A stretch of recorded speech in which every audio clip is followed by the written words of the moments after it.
কারণ আমার নবীও তো বড় এতিম। ওই মক্কার নগরীতে আমার নবীর বাবা নাই, আমার নবীর মা নাই। এতিম দেখলে আমার নবীর বড় আফসোস হয়। এতিম দেখলে আমার মায়ার নবীর মায়া আরো বেশি বেশি হয়ে যায়। যাদের মা নাই, যাদের বাবা নাই, আমার মায়ার নবী বুঝতেন এই লোকগুলোর কি অবস্থা, কি অবস্থা। এই জন্য আমার মায়ার নবী বলেন, খবরদার খবরদার, এতিমদেরকে ধাক্কা দিবা না, এতিমদেরকে তাড়ায়া দিবা না। এতিম পাইলে মায়ার নবী বলেন বুকে জড়ায়া ধরবা। নবী আমার ঈদের দিনে ঈদগার ময়দানে যাইতেছেন।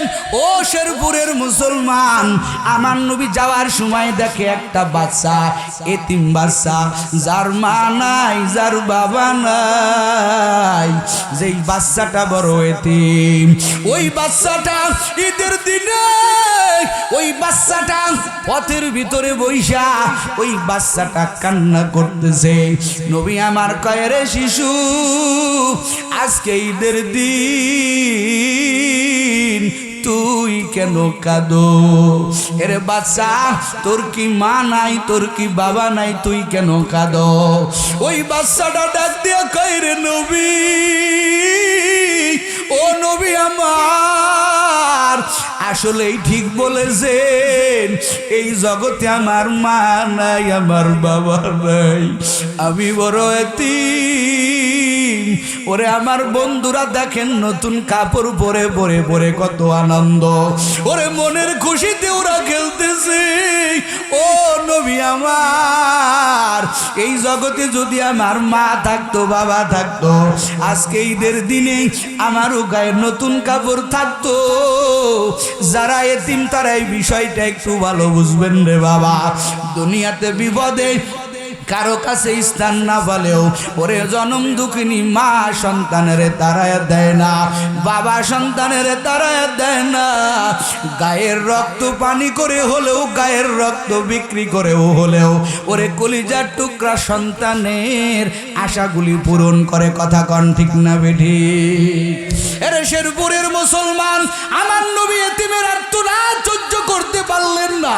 আমার নবী ডাক দিয়া কয়, রে এতিম, তোর দরদ আমি বুঝি, কারণ এই জগতে আমি নবীও বড় এতিম। আমার মা নাই, আমারও বাবা নাই, আমি বড় এতিম। ওরে জন্মের পরে বাবাকে বাবা বলে ডাকতে পারি নাই, মাকে মা বলে ডাকতে পারি নাই। মার আদরও আমার তেমন কিসমতে হয় নাই। তুই কাঁদবি না, তুই কাঁদবি না, কারণ আমি নবী যদি তোর বাবা হয়ে যাই। এর শিশু, আমি নবী যদি তোর বাবা হয়ে যাই, আর আমার ঘরের স্ত্রী যদি তোর আম্মা জান হয়ে যায়, বল তোর কি খুশি লাগবে? বাচ্চাটা বলে, আমার মতো সৌভাগ্য আর কেউ নাই। আমগো জগতের নবী যদি আমার বাবা হয়, আর নবীর স্ত্রী যদি আমার মা হয়, আমার চাইতে খুশি আর কেউ হবে না। নবী কয়, আয় আয়, চল আমার বাড়ি চল। আমার মায়ের নবী এই বাচ্চাটাকে নিয়ে বাড়ির দিকে রওনা হয়ে গেলেন। নবী আমার ঘরের ভিতরে স্ত্রীকে বলে, ও স্ত্রী, এই বাচ্চাটা বড় এতিম, ওর মা নাই, ওর বাবা নাই, ওকে নতুন কাপড় ভরায়া দাও। আমার একটা চাদর মুবারক কেটে 2 টুকরা করেই বাচ্চাটার বুকে আর বরণে বউ পরায়া দাও। বাচ্চাটাও এত খুশি, কারণ বিশ্ব নবী বাবার পরিচয় দিয়েছেন। বলেন আল্লাহু আকবার। ওই বাচ্চাটা বড় খুশি, নবীর চাদর মুবারক পরিয়া বাচ্চাটা নবীর কাছে চলে আসছেন। এর শেরপুরের মুসলমান, এবার নবী বলে, বাচ্চা তুমি হেঁটে ঈদগাতে যাবা না, বাইতুল কি মসজিদে নববীতে তুমি হেঁটে হেঁটে যাবা না। আমি নবী তোমারে আজকে কান্দের উপরে করে বাবার মতো, কারণ বাবারা দেখবেন ঈদগায় গেলে ছোট বাচ্চাটারে হাঁটায় নেয় না, কান্দে করে নেয়। কথা কয় না, কান্দের উপরে করে নেয়। ওই বাচ্চাটা এত খুশি, ও শেরপুরের মুসলমান, বাচ্চাটা আমার নবীর কান মুবারক ওঠার সৌভাগ্য পেয়ে গেলেন। কিসের কারণে? ওই বাচ্চাটা হইল এতিম। কথা কন ঠিক না বেঠে? নবীর কাঁধ মুবারকে উঠে বললেন, নবী আমার বাচ্চাটা নিয়ে রওনা দিয়ে দিলেন রে বাবা। এবার অন্যান্য বাচ্চাগুলো কয়, হায় আফসোস, তুই আজকে এত বড় দামি হয়ে গেলি, তোর এতিম হওয়ার কারণে আজকে তুই বিশ্ব নবীর কাঁধে উঠার বরকত পেয়ে গেলি। জোরে কন্যা সুবহানাল্লাহ। কারণ নবীর বরকত কে না পেতে চায়? সাহাবায়ে কেরামের ভিতরে নবীর বরকতের আশা ছিল। কারো কারো আশা আমার নবীর একটু জড়ায়ে ধরবো, আমার নবী আমারে জড়ায়ে ধরবে। ও নবীর উম্মতের দল, এক গ্রাম্য সাহাবী, দেখতে কালো, দেখতে ভালো দেখা যায় না, নবীর দরবারে হাদিয়া নিয়ে আসতেন। এই সাহাবী একদিন বাজারে শাক বিক্রি করতেছে, নবী পিছন থেকে দেখছে, এই সাহাবী শাক বিক্রি করতেছে। নবী আমার কয়, সাহাবায়ে কেরাম চুপ থাকবা, একে আমি একটু জড়ায়ে ধরবো, আগেই বলবা না। নবী আমার ওই কালো সাহাবী, গ্রাম্য সাহাবী, আকার নাই, ঢং নাই, ভালো পোশাক নাই, নবী আমার পিছন দিক দিয়ে যা জড়াইয়া ধরছেন। নবী আমার এই বগলের হাত দিয়া, গাড়ে এইরকম হাত দিয়া জড়াইয়া ধরে বলেন, ও সাহাবী, বলো তো আমি কে? আর বলে, মাইয়াশতারি মিন্নি গুলামান, কে আসো আমার থেকে এই কালো গোলামটা কিনবা? কেউ কি আসো? নবী আমার একটু ইয়ার কি স্বরূপ, একটু আনন্দ দেওয়ার জন্য এই কথাটা বলতেছে। আর ওই সাহাবী বুঝছে আমার পিছনে যেই ব্যক্তি ধরেছে এ তো আর কেউ না, নবীর কথা দ্বারা সাহাবী বুঝে ফেললেন, রহমাতুল লিল আলামিন আমারে জড়াইয়া ধরছে। এবার কালোই সাহাবী ডাক দেয়া কয়, নবী আমারে বিক্রি করবেন বাজারে, আমারে কেউ কিনবে না, কারণ আমি দেখতে বড় কালো, আমার চেহারার ভিতরে কোনো রং ঢং নাই, কেউ আমারে কিনবে না। কিন্তু নবী যখন হাত দিয়া উঁচু করছে, নবীর সিনার সাথে ওই সাহাবীর পিঠটা লেগে গেছে, নবীর সিনা মুবারকের সাথে পিঠটা লেগে গেছে। সাহাবী ডাক দেয়া কয়, নবী আরেকটু আমারে জড়াইয়া ধরেন, কারণ আমার পিঠের সাথে আপনার সিনার সংস্পর্শ লেগেছে, আমি একটা পুঁজি পেয়ে গেছি রে নবী। হাসরের ময়দানে আমার আল্লাহ যেদিন বলবেন, এর সাহাবী আমার জন্য কি আনছো, ওই দিনকে আমি আল্লাহরে বলবো, আয় আল্লাহ আমার তেমন কোনো পুঁজি নাই রে আল্লাহ। ওরে আল্লাহ, আপনার হাবিব একদিনকে আমারে জড়াইয়া ধরছিল, নবীর সিনা মুবারকের সাথে আমার পিঠটা লেগে গেছিল, আল্লাহ আমার পিঠটা রিসার্চ করে দেখেন, আপনার হাবিবের সিনা মুবারকের পরশ লেগে আছে। সব সাহাবীরা নবীর এক একটা পরশ পাওয়ার জন্য বড় পাগল।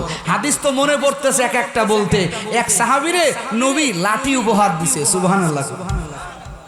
সাহাবী লাঠিটা সুন্দর করে যত্ন করছে, তেল দিছে, অনেক সুন্দর করে রেখে দিছে। তার পরিবার বর্গকে ওসিয়াত করছে, ও পরিবার বর্গ, বিশ্ব নবী রাহমাতুল লিল আলামিন আমার একটা লাঠি মুবারক হাদিয়া দিয়েছেন, এটা আর কারো লাঠি না, আমার নবীর হাতের লাঠি। ও আমার পরিবার বর্গ, প্রত্যেকটা সাহাবী কাসরাতে নফস কেমনটা নিজেরে ছোট মনে করছেন, কেমনটা নিজেরে একেবারে মাটির সাথে মিলাই দিছেন, এমন ভাবে নিজেরে ছোট মনে করছেন যে প্রত্যেকটা সাহাবী আল্লাহর মেহমান হওয়ার পরও কখনো ভাবে নাই আমি তো বড় মেহমান, আমার আমল লাগবে না, বরং শুধু কান্না কান্নার কান্নার কান্না। কথা কন ঠিক না বেঠি? ওই সাহাবী বলে, ও আমার পরিবার বর্গ শুনো, আমি সাহাবীর তেমন কোনো আমল নাই। একটা সাহাবী কেমনে কয় যে আমার তেমন কোনো আমল নাই?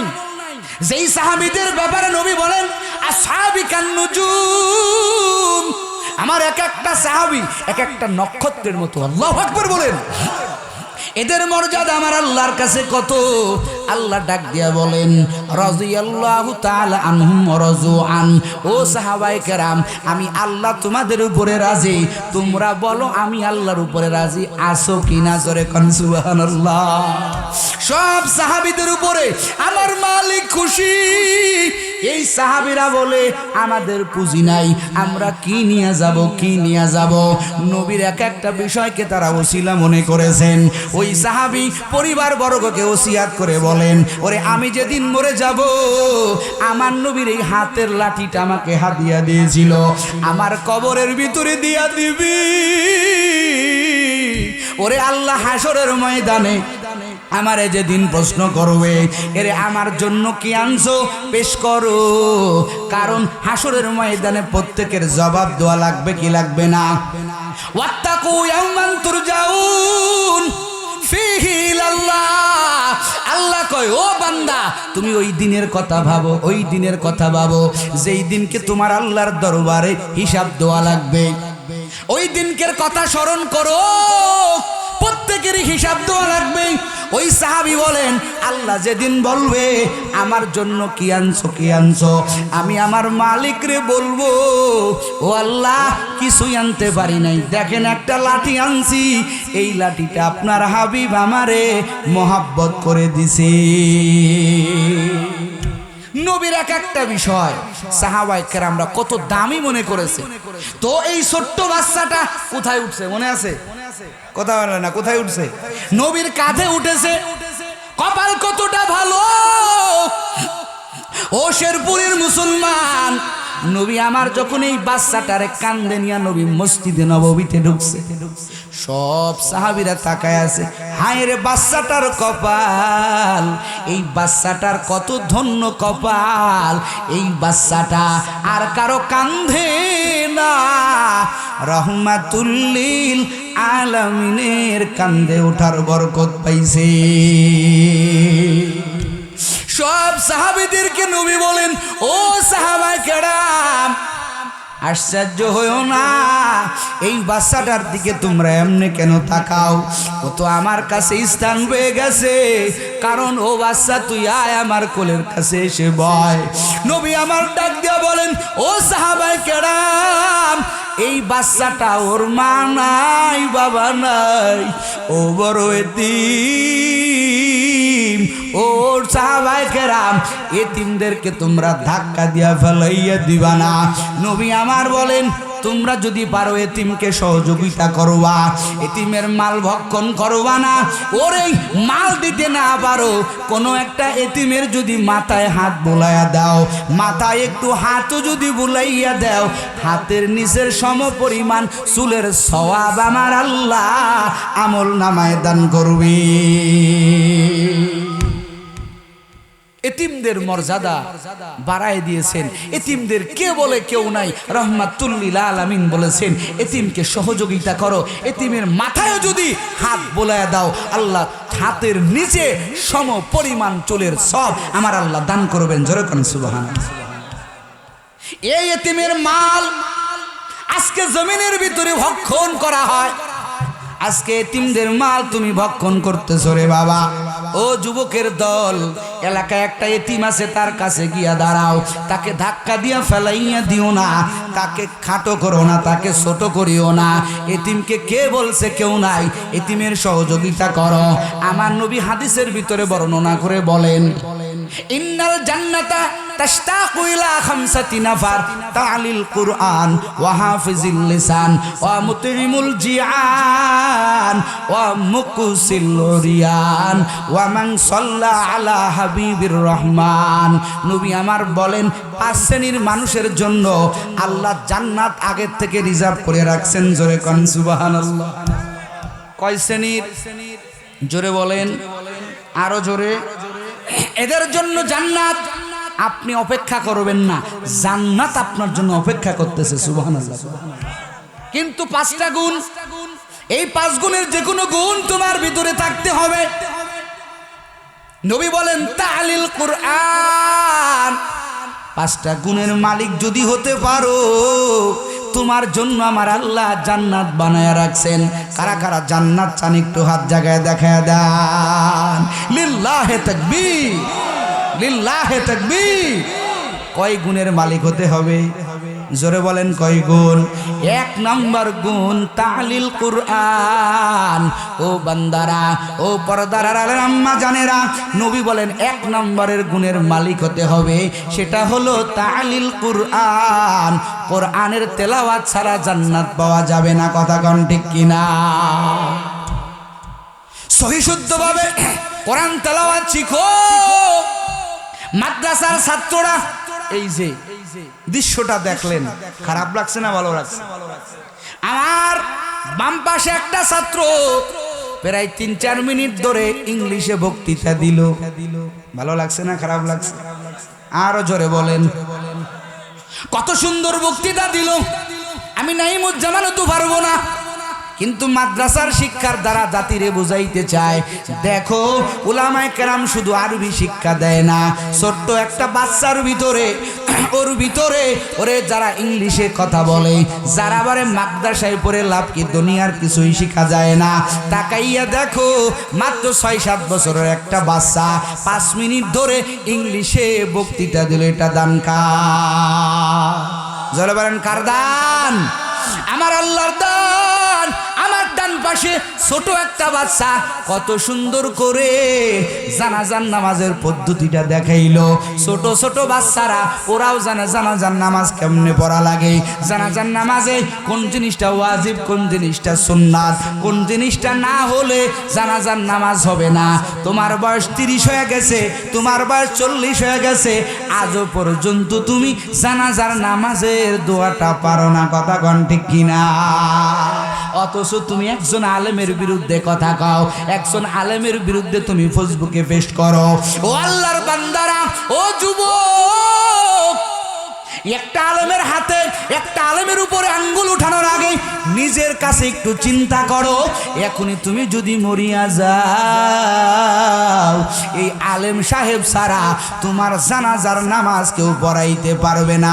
কথা বলেন ঠিক কিনা? তুমি জানাজা বিহীন হয়ে কবরে যাবা। খবরদার, খবরদার, আলেমরা তোমার বন্ধু। এই দুনিয়াতে কেউ যদি তোমার বন্ধু থাকে, একমাত্র তোমার প্রিয়র বন্ধু আর নিঃস্বার্থ বন্ধু হলো হক্কানি উলামায়ে কেরাম। কথা কোন ঠিক কিনা? কথা সাবধানে বলবেন। উলামায়ে কেরামকে ছোট করবেন না। যারাই করছে তাদের সঙ্গে আমার আল্লাহ যুদ্ধ ঘোষণা করছে। আল্লাহু আকবার কোন? যেই ব্যক্তি হক্কানি উলামায়ে কেরামের বিরুদ্ধে কথা বলবে, নবীর বিরুদ্ধে কথা বলার সমপরিমাণ গুনাহগার হবে। ঈমান নিয়ে কবরে যেতে পারবে না। আলেম উলামার মোহাব্বত ছাড়া ওরে মৃত্যুর সময় কালেমা নসিব হবে না। আমার কথা না, মুহাদ্দিসিনে কেরামের কথা। যারা আলেম উলামাকে মোহাব্বত করে, মৃত্যুর সময় ঈমান নিয়ে তার কবরে যাওয়া লাগে। আমরাও ঈমান নিয়ে কবরে যেতে চাই কি চাই না? এই জন্য আলেম উলামার মোহাব্বত দরকার আছে না নাই? জোরে কান আছে না নাই? ও নবীর উম্মতের দল, নবী আমার বলেন 5 কাজ ছাড়া জান্নাতে যাওয়া যাবে না। 1 নম্বর তালিল কুরআন ওয়া হাফিজিল লিসান। আমার নবী বলেন 2 নম্বর কাজ শুনে নাও, জবানের হেফাজত করো। কিসের? এখন তো ফতুয়াবাজির লোকের অভাব নাই। 4 হোস্টেলে ফতুয়া চলে। চলে কি চলে? কতক্ষণ চলে কি চলে না? এই আজকে বয়ান করব সকালবেলায়, আমি নাইমুজ্জামানের পক্ষে লোড ফিট হয়ে যাবে, আমার বিপক্ষেও লোক ফিট হয়ে যাবে। কেউ বলবে কি বলে গেল, আমগো দলের বিরুদ্ধে বলে গেল, কিছুই তো বুঝলাম না। আছে না নাই? আবার একদল লোক বলবে আজকের থেকে নামাজ পড়বো, কোরআন তেলাওয়াতের প্রশিক্ষণ দেব, জবানের হেফাজত করব, এতিমের মাল আত্মসাৎ করব না। 2 শ্রেণীর মানুষই সমাজে আছে না নাই? কতক্ষণ আছে না নাই? এরা নবীর উম্মতের দল, বড় সাবধান। জবানটা কন্ট্রোল করো, কারণ জবান এমন একটা অস্ত্র, এই জবানের একটা কথার দ্বারাই তুমি জাহান্নামী, আর একটা কথার দ্বারাই তুমি জান্নাতি। কথা কোন ঠিক না বেঠি? নবী আমার হাদিসে বলেন, তুমি 2 জিনিসের জিম্মাদারি নাও। কয় জিনিস? কথা কোন? কথা কোন? নবী আমার কয় দুই জিনিসের জিম্মাদারি নিবা, আজমান লাহুল জান্নাহ, আমি নবী তোমাকে জান্নাতে নেওয়ার জিম্মাদারি নিব। সবাই সুবহানাল্লাহ কেন জোরে কর না মিয়া। নবী যদি কারো জান্নাতে নেওয়ার জিম্মাদারি নেয়, এই লোকের আর কোনো পেরেশানি আছে? কথা কান আছে? কারণ হাসরের ময়দানে আল্লাহ সব পাওয়ার নবীকে দান করবেন। সুবহানাল্লাহ কোন সব নবীরা বলবে আল্লাহ আমাকে বাঁচাও, শুধু একজন নবী বলবেন আল্লাহ আমাকে না, আমার গুনাহগার উম্মতের বাঁচাও। আল্লাহ বলবেন ওয়ালা সাউফা ইউতিকা রাব্বুকা ফাতারদা, ও দোস্ত আপনার বহু কান্না করাইছি, আজকে আপনাকে আর কান্না করাবো না। ও নবী আমার জান, আপনি যাকে পছন্দ হয় তাকে নিয়ে নবী আপনি জান্নাতে চলে যান। এমন এতিম নবী আমার, পিতা মাতা নাই যে তাহার, এমন এতিম নবী আমার, পিতা মাতা নাই যে তাহার, তার উপরেও মারলো তাকে কত শত দুশমনে, নবী বিনে কে তড়াবেন পুলসিরাত মিজানে, নবী বিনে কে তড়াবেন পুলসিরাত মিজানে। এই নবী আমার পাওয়ার পেয়ে যাবেন। নবী আমার বলেন এর উম্মতের দল, পাঁচ জিনিসটার অর্জন তুমি করো, পাঁচ জিনিসের গুণ অর্জন করো, তোমার জন্য জান্নাত অপেক্ষা করবে, তোমার জন্য জান্নাত সামনে থাকবে। দুই নাম্বার বলতেছিলাম বাবা জবানের হেফাজত করো। নবী বলেন দুই জিনিসের জিম্মাদারি নাও, জবান আর গুপ্তাঙ্গের অঙ্গ, তোমার লজ্জা স্থান, এই দুটাকে কন্ট্রোল করো, কন্ট্রোল করে ব্যবহার করো। দেখবা আমার নবী বলছেন এই দুই জিনিসের জিম্মাদারি নাও, আর আমি নবী তোমার জান্নাত মেহমান হওয়ার জিম্মাদারি নিব। আমার আসওয়াদ নামক এক কালো রাখাল, যার নামই আসওয়াদ, এক রাখাল, এক ইহুদির রাখাল, পাহাড়ের পদদেশে ছাগল চড়াইতেছে। সংবাদ পাইল মোহাম্মদ নাকি নেতা, মুসলমানদের নেতা, অমুক জায়গায় যুদ্ধবিরতি দিয়ে রেস্ট করতেছে, তিনি নাকি ওইখানে অবস্থান করেছে। আসওয়াদ নামক কালো এক আল্লাহর বান্দা খবর পাইয়া নবীর দেখার জন্য ওইখানে চলে গেল। এক সাহাবীরে ডাক দিয়া কয় তুমগো নেতা সাহেব কোথায় বলো? বলে ওই যে একটা জায়গায় রেস্ট করতেছেন। নবীর কাছে চলে গেলেন, মোলাকাত করলেন, সালাম দিলেন, বললেন ও নবী আমি যদি এখন আপনার কথা মেনে নেই, আপনার কথা একমত গ্রহণ করি, আমার কি উপায় হবে? নবী আমার বলেন আমি তোমাকে আমার কলিজার সাথে জড়ায়া ধরবো। জোরে কন্যা সুবহানাল্লাহ। বলে তাই নাকি? আমি তো একটা রাখাল, আমার দেখতে চেহারা ভালো না। আমার নবী কয় এরে রাখাল, ইসলামে সিহারের কোনো দাম নাই। কথা কন ঠিক কিনা? ইন্নাল্লাহা লা ইয়ানজুরু ইলা সুওয়ারিকুম ওয়া আমওয়ালিকুম ওয়ালাকি ইয়ানজুরু ইলা কুলুবিকুম ওয়া আমালিকুম। আমার নবী বলেন ইসলামের ভিতরে সিহারার দাম নাই, কত মালওয়ালার দাম নাই। ইসলামের ভিতরে তারই দাম যার একটা কলব আছে, যেই কলবে আমার মাওলার প্রেম জমানো, যার আমলের ভিতরে সালেহ আমল, এই ব্যক্তির দাম আমার আল্লাহর কাছে কোটিপতির চাইতেও বেশি। এই জন্য গরিবের দল চিন্তা করিও না, তোমাকে আমার আল্লাহ সম্পদ কম দিয়েছে কিন্তু মর্যাদা কম দেয় নাই। জোরে কন্না আল্লাহু আকবার। আমার নবী বলেন হাসরের ময়দানে ওরে ধনীর চাইতেও গরিব 500 বছর আগে আমার আল্লাহ জান্নাতের মেহমান বানাইয়া দিবে। ও গরিবের দল, মনটা বেজার করিও না রে বাবা। এই আসওয়াদ নামক কালো রাখাল আর দেরি করলেন না, বললেন নবী হাতটা বাড়াইয়া দেন, আমারে কালেমা পড়াইয়া মুসলমান বানাইয়া দেন। আর নবীর হাতে হাত দিয়া পড়ে নিল আশহাদু আল্লা ইলাহা ইল্লাল্লাহু ওয়া আশহাদু আন্নাকা মুহাম্মাদুর রাসূলুল্লাহ। কালেমা পড়ে মুসলমান। এখন বলে হুজুর আমার আমার দায়িত্ব বুঝে দেন, কি করা লাগবে? নবী আমার বলে, যাও আগে তুমি তোমার দায়িত্ব খালাস করো, ইহুদির সমস্ত ছাগলগুলো তার জিম্মায় দিয়ে আসো। ওই রাখালটা সব কিছু জিম্মায় দিয়া চলে আসলো হাজির নবীর কাছে। নবীরে ডাক দিয়া কয়, নবী বলেন বলেন আমার জিম্মায় এখন কি কাজ করব? নবী আমার বলেন, তুমি এমন সময় কালেমা পড়ে মুসলমান হইছ, না কোনো নামাজের সময়, না রোজার সময়, না হজের সময়, তবে তোমার সামনে একটা রাস্তা খোলা আছে। ওই যে যুদ্ধের ময়দানে যাওয়া লাগবে, তরবারি নিয়া যুদ্ধের ময়দানে ঝাঁপাইয়া পড়ো। ওই সাহাবী আর দেরি করে নাই, সাহাবী তরবারি নিয়া যুদ্ধের ময়দানে হাজির। ও শেরপুরের মুসলমান, সাহাবী তুমুল বেগে যুদ্ধ করতেছেন, যুদ্ধ করতে করতে করতে শাহাদত বরণ করলেন। নবী আমার যুদ্ধ শেষে সব সাহাবায়ে কেরাম যার যার দলের লোককে বাঁচতেছেন, কিন্তু এই লোকটা মরে আছে। এ কি কোনো বেঈমানের লাশ নাকি সাহাবার লাশ? কোনো সাহাবী টের পাইতেছেন না, কারণ এ তো নতুন মুসলমান।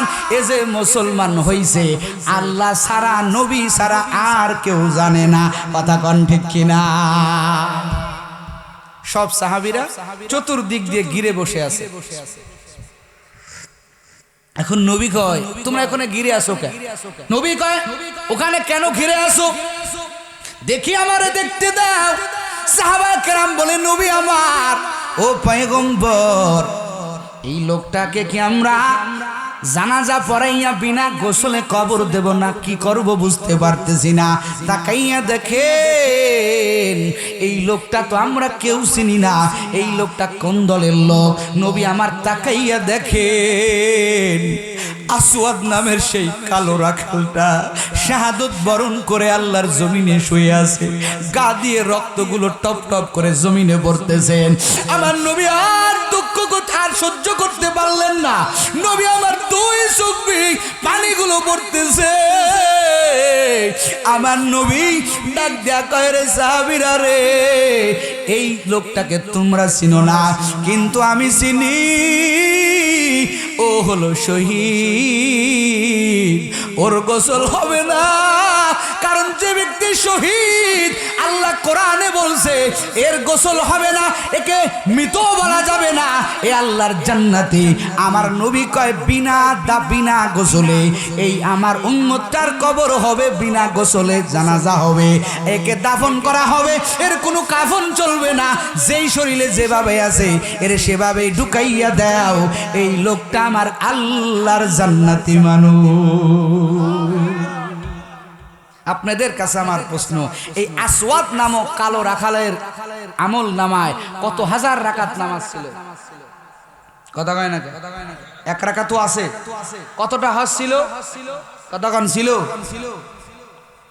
এক ওয়াক্ত নামাজের ইবাদত নাই, হজের সওয়াব নাই, রোজার সওয়াব নাই, কিন্তু জবান নাড়ায় শুধু পড়ছিল লা ইলাহা ইল্লাল্লাহু মুহাম্মাদুর রাসূলুল্লাহ। বাস এনাফ হয়ে গেছে। কালেমা পড়ছে, যুদ্ধের ময়দানে গেছে, তরবারি নিয়ে লড়ছে, আল্লাহর জান্নাতের মেহমান হয়ে গেছে। সুবহানাল্লাহ। এজন্য জবানটার কথা বলতেছিলাম, সাংঘাতিক জবান। আবার অনেকেই জবানে এমন একটা কথা বলে ঈমান থাকে না, ঈমান হারা হয়ে যায়। এই জন্য শেরপুরের মুসলমান বড় সাবধান, তোমার জবানটাকে হেফাজত করো, জবানটার ভালো জায়গায় ব্যবহার করো, তাহলে তুমি দামি হয়ে যাবা। নবী আমার বলেন, তালিল কুরআন ওয়া হাফিজুল লিসান ওয়া মুতিমুল জিয়ান। 3 নম্বর হলো মুতিমুল জিয়ান। ওরে যাদের খাদ্য নাই, ও ক্ষুধার্তদেরকে খাদ্য দাও। ওরে আল্লাহর বান্দা, ও শেরপুরের মুসলমান, ও কলিজার টুকরা যুবক, আজকে তোমার ফ্রিজ ভরা খাবার, আজকে তুমি কত রং বেরঙের খাবার খাও, কিন্তু তোমার পাশের বাড়ির একজন মানুষ যার পেটে কোনো খাবার নাই, যে অনাহারী অবস্থায় দিন কাটায়, তুমি তার খোঁজ খবর নাও না। আমার নবী কয় জান্নাত পাইতে হলে অনাহারীকে খাদ্য দিতে হবে। কথা কন ঠিক কিনা? আমুতিমুল জিআন আমুকুসিল উরিয়ান। নবী আমার বলেন 4 নম্বর আমল হলো যাদের খাদ্য, যাদের বস্ত্র নাই, যাদের পোশাক নাই। এই তো শীতের সময় আসতেছে রে বাবা, আপনার বাড়ির পাশের কত মানুষ যাদের একটা শীতের কাপড় কেনার মতো কোনো টাকা নাই, আপনার টাকা আছে রে বাবা, এদের কাছে যান, এদের কাছে গিয়া একটা পোশাক দেন, একটা ভালো পোশাক দেন খোদার কসম। তাকে যদি আপনি খুশি করতে পারেন, কোন বান্দা যদি আপনার উপরে খুশি হয়ে যায়, খোদার কসম আমার আল্লাহ আপনার উপরে খুশি হয়ে যাবে। এরা শেরপুরের মুসলমান, কত মাদ্রাসার ছাত্ররা একটা জুব্বা দিয়া 1 বছর পার করে দেয়, কারণ আমগো এই কওমি মাদ্রাসা বড় লোকের পোলাপান তেমন আসে না, ম্যাক্সিমাম গরিবেরা আসে। এর নবীর উম্মতের দল, টাকা কোথায় লাগাইবা? একটা মাদ্রাসায় যাও, ওই মাদ্রাসায় গিয়া হুজুরদেরকে বলো এতিম কে আছে ডাক দেন। ওরে এতিম এক সন্তানকে ডাক দিয়া যদি তার গায়ের একটা জুব্বা বানায়া দিতে পারো, ও খুদার কসম দিয়া বললাম, ওই সন্তান, ওই আলেম সন্তান যেদিন জান্নাতে যাবে আপনাকে রেখে যাবে না। সুবহানাল্লাহ। বস্ত্রহীনকে বস্ত্র দান করবেন। নবী আমার বলেন 5 নম্বর আমল, ওয়ামান সাল্লা আলা হাবিবির রহমান। ও উম্মতের দল, বেশি বেশি দুরুদের আমল করো, বেশি বেশি দুরুদের আমল করো। এই 5 আমল থাকলে জান্নাত তোমার জন্য অপেক্ষা করবেন। ও উম্মতের দল, আমার আল্লাহ সূরা মাউনের ভিতরে আরেকটা আলোচনা করেছেন, ফাওয়াইলুল লিল মুসাল্লিন। আল্লাহ পাক বলেন নামাজ পড়াও তুমি জাহান্নামী হবা।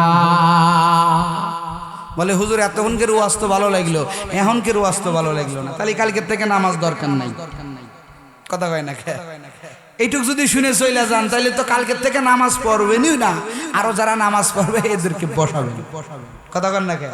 এদেরকে মারবেন। বলে নামাজ পড়ে কি হবে?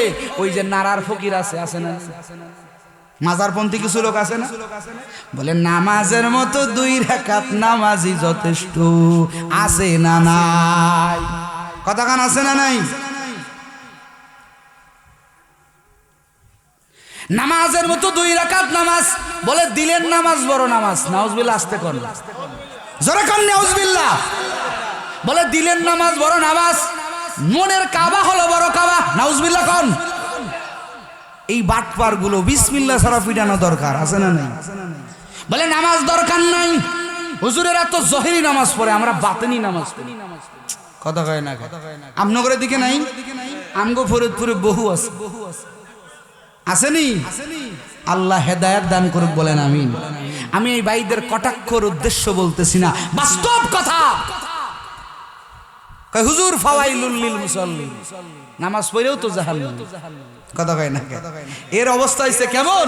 ওই এক জায়গায় লেখা আছে, এখানে পেশাব করিবেন না, এখানে পেশাব করিবেন না, করিলে 10 টাকা জরিমানা। এখন ওখানে লেখা আছে এখানে পেশাব করিবেন না, করিলে 10 টাকা জরিমানা। এখন এই ব্যক্তি নারে ওই পাশে দিছে, কি দিছে? নারে ওই পাশে দিছে, লেখা আছে এখানে পেশাব করিবেন না, করিলে 10 টাকা। পেশ লাগলো নি? কতক্ষণ লাগলো নি? সামান্য একটা না, নাটা এপারে না দেয়া ওপারে দিছে, বেটা ধরা খেয়ে গেছে। পেশাব করছে, পুলিশ সিগন্যাল দিছে, বেটা এখানে পেশাব করলি কে? বলে কেন? আপনিই তো বলছেন। কি বলছেন? এই যে লেখা এখানে পেশাব করিবেন না, করিলে 10 টাকা জরিমানা। কথা হয় না? অথচ লেখা এখানে পেশাব করিবেন না, না করিলে 10 টাকা জরিমানা, নাকি? এখানে পেশাব করিবেন না, করলে পারে 10 টাকা জরিমানা। কথাটা ছিল এমন, কিন্তু আল্লাহর বান্দা বুঝে নাই। নাটা এদিকে দিয়া, আল্লাহর নাটা ওদিকে না দিয়া ভিতরে দিয়া এখানে পেশাব করিবেন না, এদিকে এই বুঝটা না বুঝিয়া আল্লাহর বান্দা বুঝছে পেশাব করিবেন, না করিলে 10 টাকা জরিমানা। আমগো দেশের ভিতরে এমন কিছু মানুষ আছে যারা ফাওয়াইলুল লিল মুসাল্লিন বোঝে, আল্লাযীনা হুম আন সালাতিহিম সাহুন আল্লাযীনা হুম ইউরাউন, এই 2 কথা বোঝে না। এই রকম বাটপার মার্কা লোক জমিনে আছে না না? আল্লাহ কয় কাদের জন্য নামাজ পড়ার পরও এরা জাহান্নামে যাবে। আল্লাযীনা হুম আন সালাতিহিম সাহুন, আল্লাহ কয় ওই নামাজির দল নামাজ পড়ার পরেও এই আল্লাহর বান্দারা জাহান্নামে যাবে। বলে কোন নামাজির দল? বলে যেই নামাজির দল তার নামাজের ব্যাপারে কোনো খবর নাই, কোন নামাজ পড়ে, কয় রাকাত নামাজ পড়ে, কোনো অবস্থা নাই। আল্লাহর বান্দা নামাজের ভিতরে খুশু খুজু নাই কোন রকম মানুষ দেখানোর জন্য। আল্লাযীনা হুম আন সালাতিহিম সাহুন আল্লাযীনা হুম ইউরাউন, বলে যারা মানুষ দেখানোর জন্য নামাজ পড়ে, আমার আল্লাহর জন্য নামাজ পড়ে না, এই নামাজি ব্যক্তিরা নামাজ পড়ার পরেও যাবে কোথায়?